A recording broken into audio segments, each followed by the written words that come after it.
Alors, mes chers amis, bonjour. J'ai reçu récemment quelques messages de personnes qui ont vu leur dossier de demande de visa étudiant rejeté et ces personnes me demandaient quelles sont les raisons possibles pour lesquelles leur dossier de demande de visa a été rejeté. Alors, je vais vous donner les trois raisons principales pour lesquelles votre dossier de demande de visa peut être rejeté. La première raison qui est susceptible de provoquer un rejet d'une demande de visa, c'est l'insuffisance de la documentation. Ok? Donc, quand vous déposez votre dossier de demande, rassurez-vous que votre dossier est complet.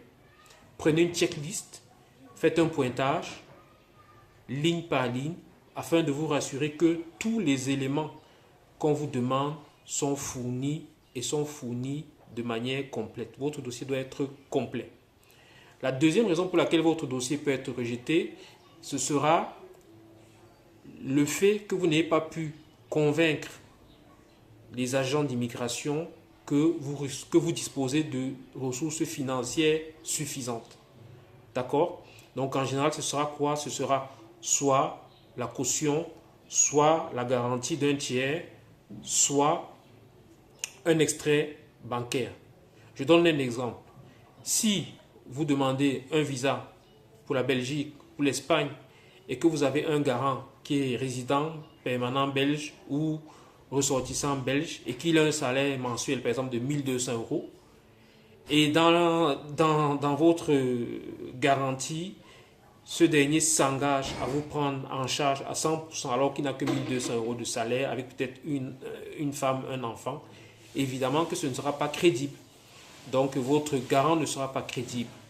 De même, si on vous demande de fournir votre relevé bancaire et que du jour au lendemain, vous avez 3-4 millions qui sont demandés par exemple, alors que les mois précédents, vous n'avez pas d'historique, vous venez de créer votre compte, ou alors vous avez créé un compte depuis, mais votre compte ne tourne pas de l'argent, et du jour au lendemain, vous êtes dépositaire d'une somme de 3 ou 4 millions de francs CFA, je parle en francs CFA dans le cas d'espèce, alors ça c'est probable que dans ce cas, l'agent d'immigration rejettera votre dossier de demande de visa parce que vous n'offrez pas de garantie financière convaincante.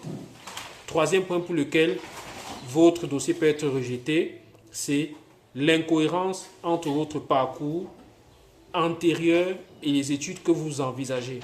Imaginez que vous ayez un bac A, par exemple, un bac littéraire, le bac A c'est au Cameroun, un bac littéraire pour être plus générique, et que vous souhaitez aller poursuivre des études d'ingénierie,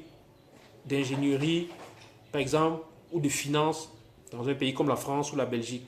Vous voyez qu'il y a une incohérence entre votre bac littéraire et le fait que vous souhaitiez poursuivre des études d'ingénieur. Donc, je vous donne un exemple comme ça, grosso modo. Donc, il faut qu'il y ait toujours une cohérence entre votre parcours antérieur et les études que vous envisagez. Ça, c'est hyper important. Donc, voilà les trois raisons pour lesquelles votre dossier de visa sera rejeté dans 95% des cas. Alors, si vous voulez en savoir plus, si vous voulez un accompagnement personnalisé, n'hésitez pas à nous contacter. Nous avons deux adresses sur lesquelles vous pouvez nous écrire. Les adresses s'affichent en haut de votre écran. Vous pouvez nous écrire à l'une de ces deux adresses. Nous sommes présents à Porto, au Portugal. Nous sommes présents à Yaoundé, au Cameroun. Et je vous demande par ailleurs de vous abonner à notre page, de liker cette vidéo et de la partager. Mon nom est Thierry Simo et je vous dis à la prochaine. Merci bien.